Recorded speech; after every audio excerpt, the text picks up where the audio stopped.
मान्सूनोत्तर पावसानं झालेलं नुकसान ताजं असतानाच आता कोल्हापूर जिल्ह्यात अवकाळी पावसाची हजेरी, ऊसतोडणीसह शेतीच्या कामांमध्ये अडथळा.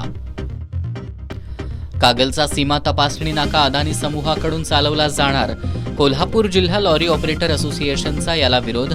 सोमवारी वाहनांसह धरणं आंदोलन करण्याचा असोसिएशनचे अध्यक्ष सुभाष जाधव यांचा इशारा. फायनान्स कंपनीच्या कर्मचाऱ्याला कर्जदार महिलेच्या मुलानंच मित्राच्या मदतीनं लुटल्याचं स्पष्ट. राजारामपुरी टाकाळा परिसरातील लुटीचा छडा लावण्यात एलसीबीला यश. 5 जणांना अटक करत 4.25 लाखांचा मुद्देमाल जप्त. नवलेखकांनी आपल्या साहित्यातून समाजाच्या प्रश्नांना भिडावं, पानिपतकार विश्वास पाटील यांचं आवाहन.